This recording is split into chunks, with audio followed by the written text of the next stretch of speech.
ನಿಮ್ಮ ಬಿಸ್ನೆಸ್ ಯಾವುದೇ ಇರಲಿ ಅದನ್ನ ಪ್ರಚಾರ ಮಾಡಲು ಸುಮನ್ ಟಿವಿಯಿಂದ ಮಾತ್ರ ಸಾಧ್ಯ. ಕೂಡಲೇ ಕರೆ ಮಾಡಿ. Welcome to Suman TV. ಚಿಕ್ಕಬಳ್ಳಾಪುರದಲ್ಲಿ ಭಾರೀ ಸಂಚಲನ ಸೃಷ್ಟಿಸಿದ ಪ್ರಕರಣಕ್ಕೆ ದೊಡ್ಡ ತಿರುವು. 13 ದಿನಗಳಿಂದ ಪೊಲೀಸರ ಕಣ್ಣಿಗೆ ಧೂಳು ಎರಚಿ ತಲೆಮರೆಸಿಕೊಂಡಿದ್ದ ಧಮ್ಕಿ ಗೌಡ ಅಲಿಯಾಸ್ ರಾಜೀವ್ ಗೌಡ ಕೊನೆಗೂ ಕೇರಳದಲ್ಲಿ ಬಂಧನಕ್ಕೊಳಗಾಗಿದ್ದಾನೆ.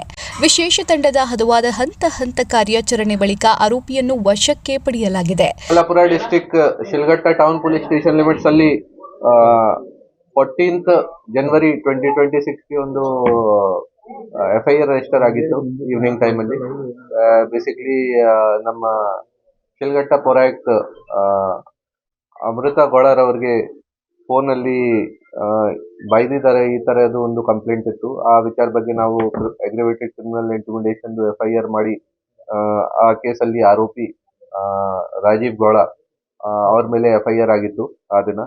ಆಮೇಲಿಂದ ಈ ಕೇಸ್ ರಿಜಿಸ್ಟರ್ ಆದ್ಮೇಲಿಂದ ನಾವು ಅವ್ರಿಗೆ ಸಿಕ್ಯೂರ್ ಮಾಡಕ್ಕೆ ಟ್ರೇಸ್ ಮಾಡಕ್ಕೆ ಎಫರ್ಟ್ ಮಾಡಿದೀವಿ.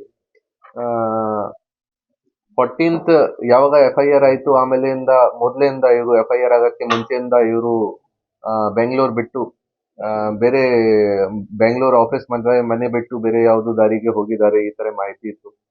ನಮ್ಮ ಟೀಮ್ ವಗೇರಾ ಎಲ್ಲ ಇವರದು ಬೆಂಗಳೂರಲ್ಲಿ ಯಾವ ಪ್ಲೇಸಸ್ ಇತ್ತು ಆಫೀಸ್ ಮತ್ತೆ ಮನೆ ವಗೇರಾ ಅದು ಎಲ್ಲ ಹುಡುಕಿ ಸರ್ಚ್ ಮಾಡಿ ಆಮೇಲೆ ಬೇರೆ ಜಾಗ ಯಾವುದು ಹೊರಗಡೆ ಹೋಗಿದ್ದಾರೆ ಈ ತರ ನಮಗೆ ಮಾಹಿತಿ ಬಂದಿತ್ತು.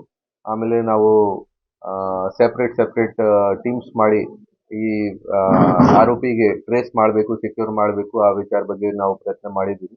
ಸೊ ಲಾಸ್ಟ್ 10-12 ಡೇಸ್ ಇಂದ ಇದು ನಡ್ತಾ ಇತ್ತು. ಆಮೇಲೆ ನಮ್ಗೆ ನಿನ್ನೆ ಆರೋಪಿ ರಾಜೀವ್ ಗೌಡ ಅವರು ಕೇರಳ ಮಲ್ಲಪುರಂ ಡಿಸ್ಟ್ರಿಕ್ಟ್ ಅಲ್ಲಿ ಒಂದು ಹೋಟೆಲ್ ಹತ್ರ ಸಿಕ್ಕಿದ್ದಾರೆ. ಅವ್ರ ಜೊತೆಗೆ ಇನ್ನೊಬ್ರು ಪರ್ಸನ್ಸ್ ಇತ್ತು, ಅವರು ಕೂಡ ಅವ್ರಿಗೆ ಸ್ವಲ್ಪ ಹೆಲ್ಪ್ ವಗೇರಾ ಮಾಡಿದ್ದಾರೆ, ಶೆಲ್ಟರ್ ವಗೇರಾ ಕೊಟ್ಟಿದ್ದಾರೆ. ಅವ್ರದ್ದು ಕಾರಲ್ಲಿ 2 ಜನ ಓಡಾಡ್ತಾ ಇತ್ತು ಅಲ್ಲಿ. ಸೊ ಬೇಸಿಕಲಿ ನಮ್ಮ ಕರ್ನಾಟಕದಿಂದ ಇವರು ಚಿಕ್ಕಮಂಗ್ಳೂರು ಮ್ಯಾಂಗ್ಳೂರ್ ಕಡೆಯಿಂದ ಕೇರಳ ಕಡೆ ಹೋಗಿದ್ದಾರೆ. ನಿನ್ನೆ ಈವ್ನಿಂಗ್ ಟೈಮ್ 4:30 ಅರೌಂಡ್ ನಾವು ಇವರಿಗೆ ಒಂದು ಜಾಗ ಇದೆ ಮಲ್ಲಪುರಂ ಡಿಸ್ಟ್ರಿಕ್ಟ್ ಅಲ್ಲಿ ವಾಜಿಕಡವು, ಅಲ್ಲಿ ನಾವು ಇವರಿಗೆ ಸೆಕ್ಯೂರ್ ಮಾಡಿದ್ದೀವಿ. ಆಮೇಲೆ ಈಗ ನಾವು ಕರ್ಕೊಂಡ್ ಬಂದಿದ್ದೀವಿ ಅವರಿಗೆ, ಬೇರೆ ಪ್ರೊಸೀಜರ್ಸ್ ವಗೇರಾ ಎಲ್ಲ ನಡ್ತಾ ಇದೆ. ಕೋರ್ಟ್ಗೆ ಪ್ರೊಡ್ಯೂಸ್ ಮಾಡಿಕೊಂಡು ಆಮೇಲೆ ಮುಂದೆ ಇನ್ವೆಸ್ಟಿಗೇಷನ್ ಮಾಡ್ತೀವಿ. ಬಂಧನದ ನಂತರ ಭಾರೀ ಭದ್ರತೆಯ ನಡುವೆ ಚಿಕ್ಕಬಳ್ಳಾಪುರಕ್ಕೆ ಕರೆತರಲಾದ ಆರೋಪಿಯನ್ನು ಪೊಲೀಸ್ ಕ್ವಾರ್ಟರ್ಸ್ ಅತಿಥಿ ಗೃಹದಲ್ಲಿ ಇರಿಸಲಾಗಿತ್ತು.